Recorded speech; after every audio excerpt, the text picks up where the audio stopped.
Hi, Zeus here. The current global number one on the main base leaderboard is a Chinese player by the name of M, who's a member of the Red Hot Legends task force. And if you've ever wondered how does someone with only 3 offensive statues take down a 9 boosted ice opponent, well, I'm going to show you some of M's attack styles so you can learn how he has become global number one and such a dominant global number one that he is over 200 victory points higher than global number two, Selina, who is also a member of the Red Hot Legends task force.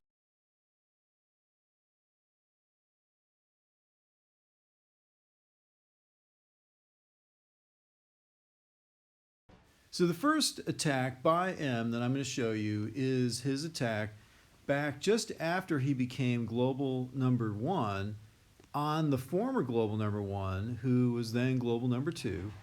And this player is another Chinese player. He's got 9 boosted ice, and M's going to attack him with a group of troops, including Riflemen, Heavies, Cryoneers, Medics, and Zookas.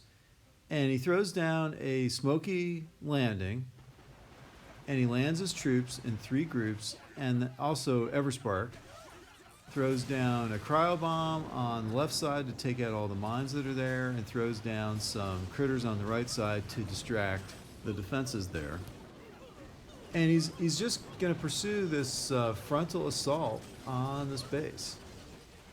And again, let's not forget that he's only got 3 offensive statues boosted as he's attacking this base.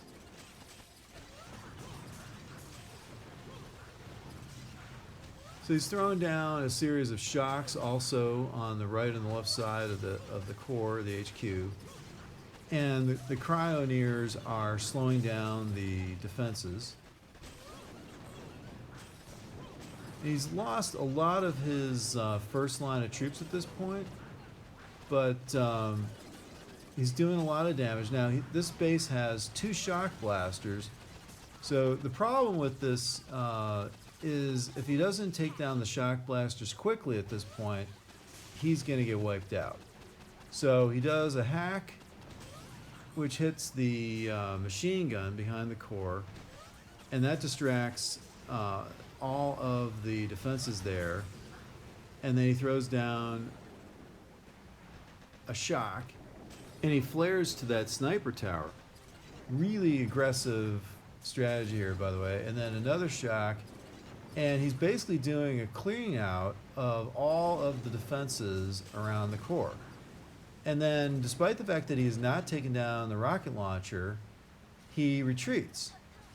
But what he realizes, and this is why he did it, is that the medics are going to be between his Zookas and that rocket launcher. And that's the only thing that can really reach his troops.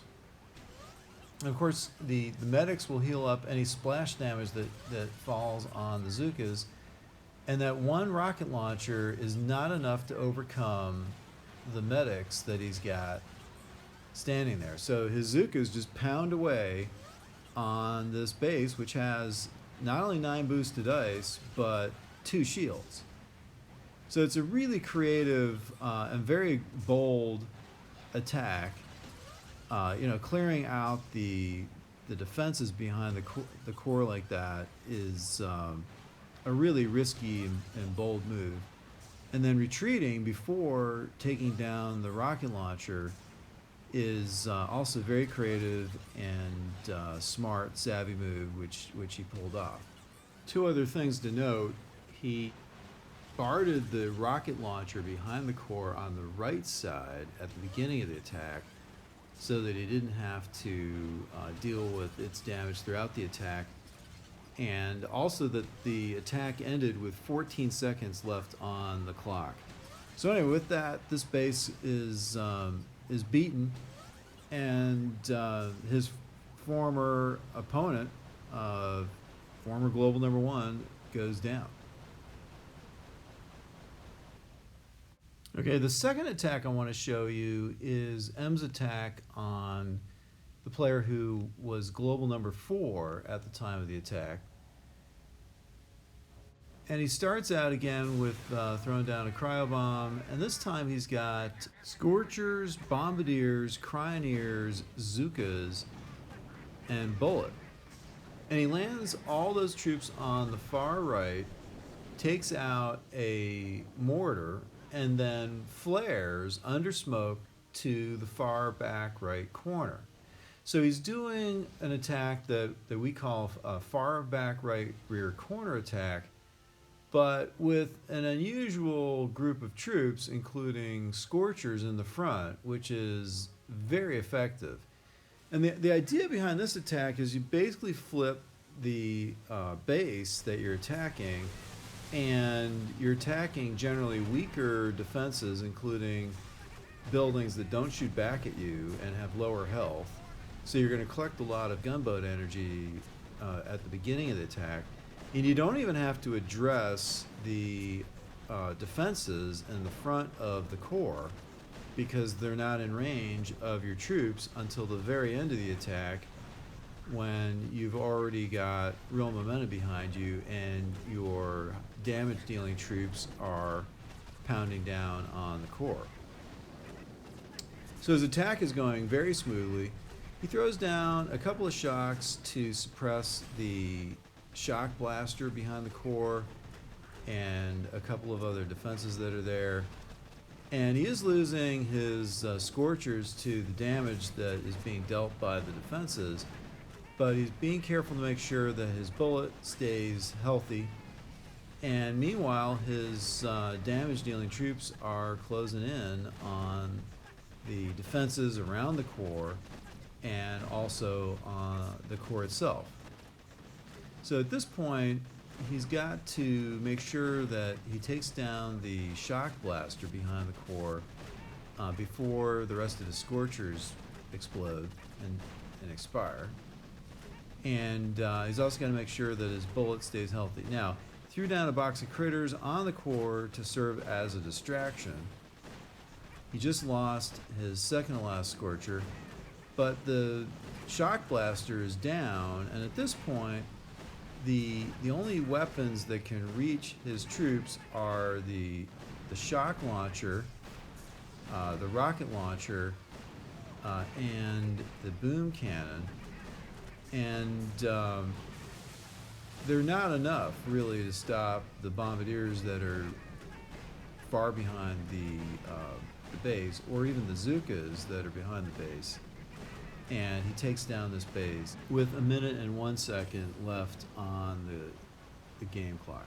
And again, global number 4 was running with 4 boosted ice. So the next attack I'm going to show you is an attack by M on a player with 1,601 victory points. So he's in the top 200 on the global leaderboard on the main base. And this attack is with brick, heavies, and Zookas. Now he lands under smoke, and in the classic pattern that you would usually use with, for example, warriors attacking the core.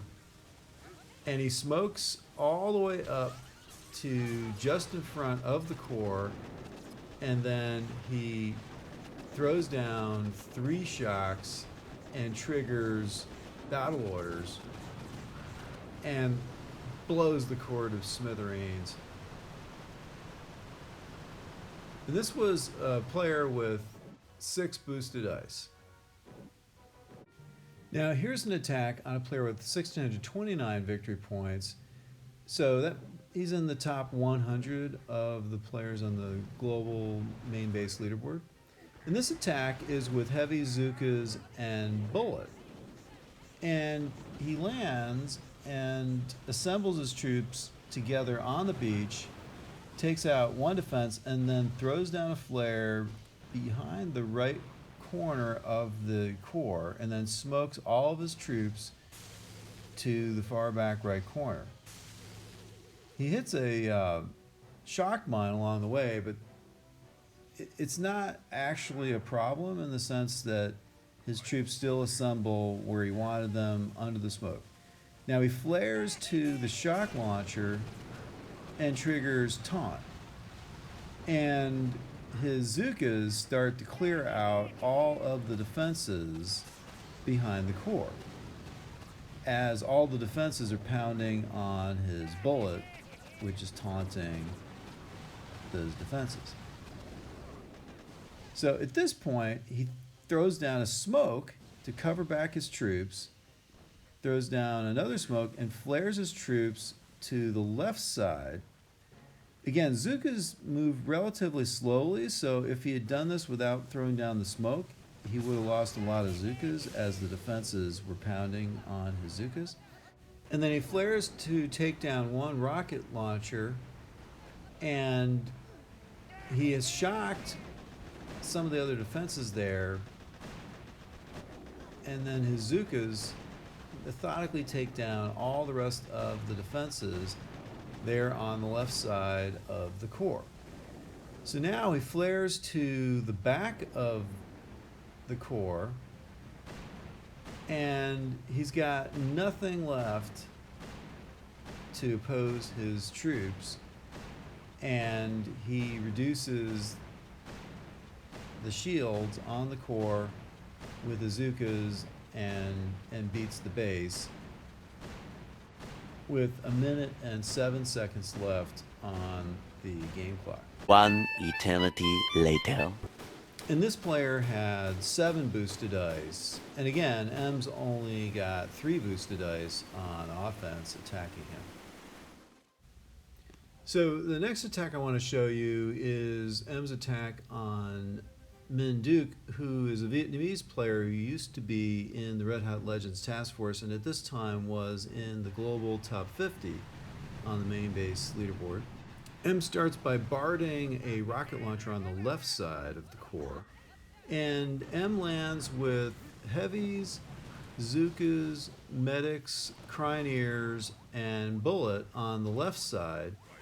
And after assembling his troops, he flares to the left rear corner under smoke and does what we call a left rear corner attack on this base.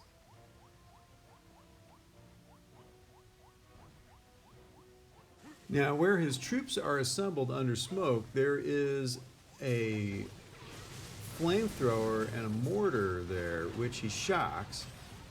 And he quickly flares to and destroys a machine gun, and then his troops swing around and destroy the mortar and the flamethrower.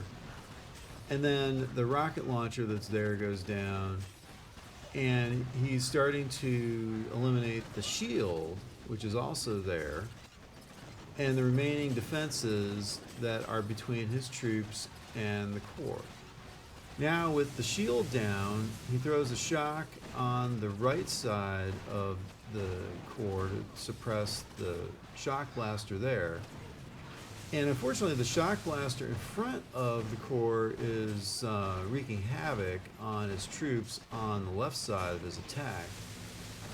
But he has good momentum and a lot of troops left, and the Zukas are quick enough to take down the core before the shock blaster can get him, and then Bullet actually attracts the shock blaster's attention, and despite the shock launcher taking half of the Zukas out of the fight there, he takes down the core. So it's a very quick victory on a global top 50 player with 9 boosted dice.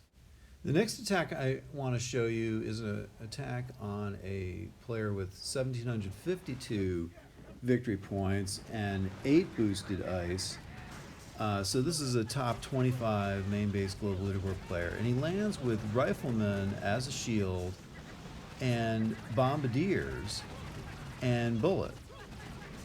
And the idea here is that the Riflemen will protect the Bombardiers, and the Bombardiers will pound through the front of the base and get to the core before all of the Riflemen die. Now, but he's sending in the Riflemen a boat at a time at this point to try to spread out their destruction.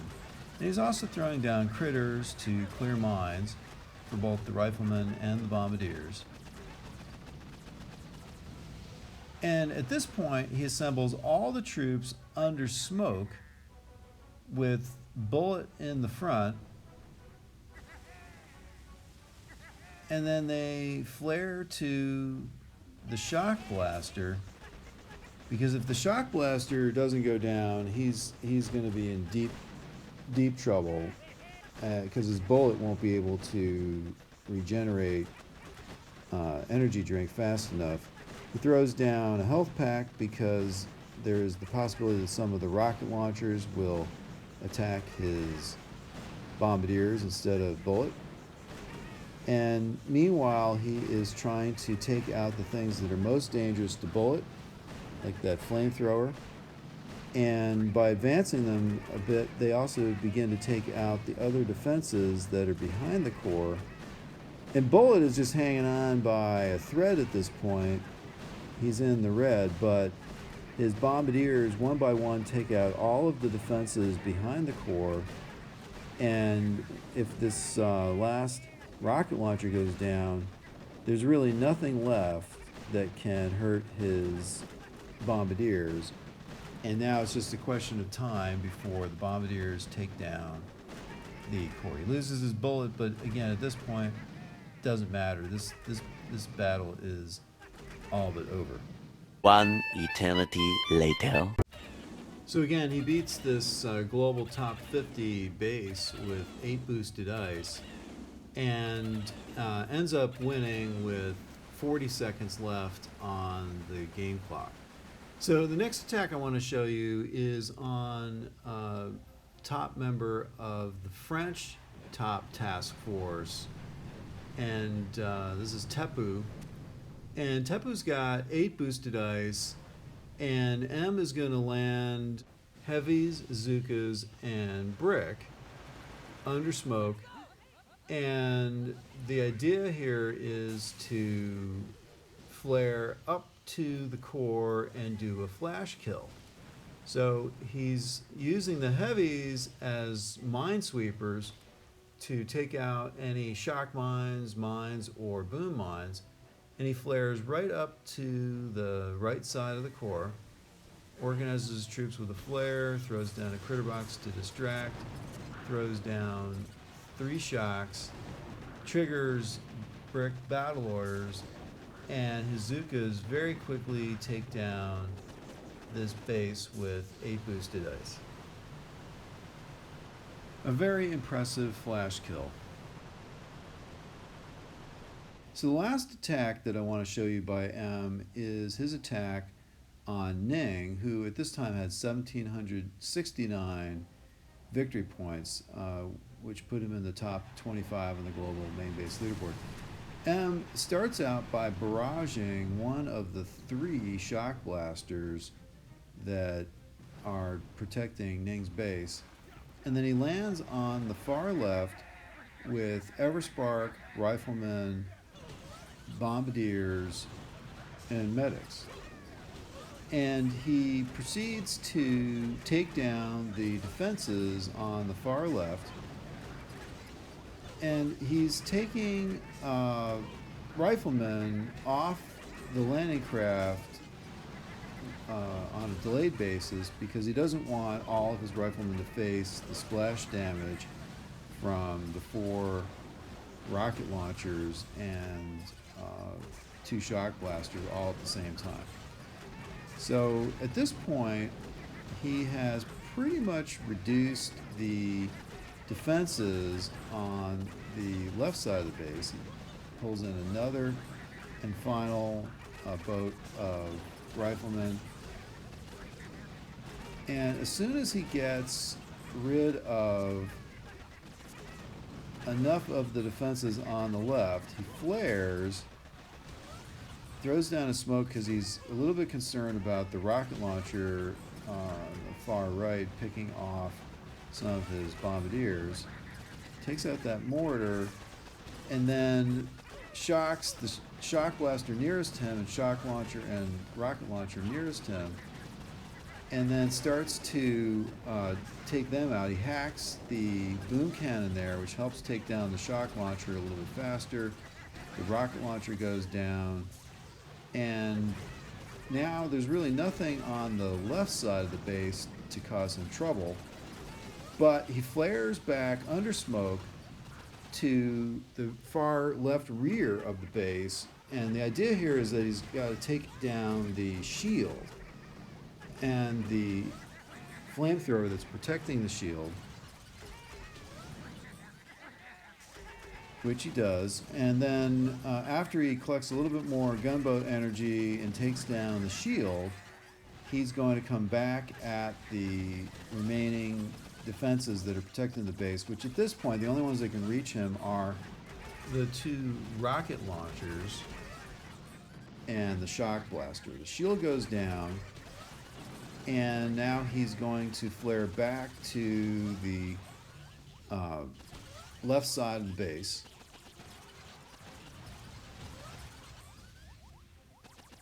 And at this point, the critters are providing enough distraction, along with another box of critters that he throws, so that his bombardiers have enough time to take down the core now that the shield generator is down.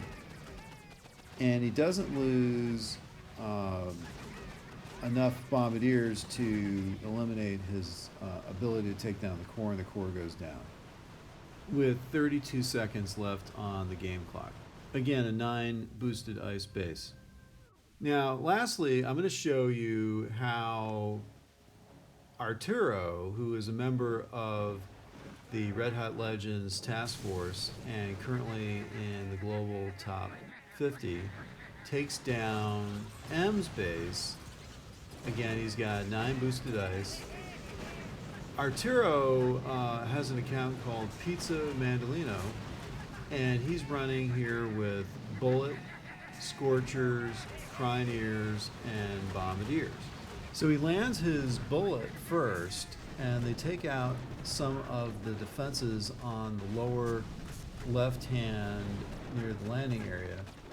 And then he lands the Scorchers. And as he gets closer to the grappler that's behind the base, he throws down smoke, and he allows the grappler to grab a number of his Scorchers under smoke before he releases them. And the grapplers also grab Bullet, so Bullet releases Taunt as soon as the smoke clears.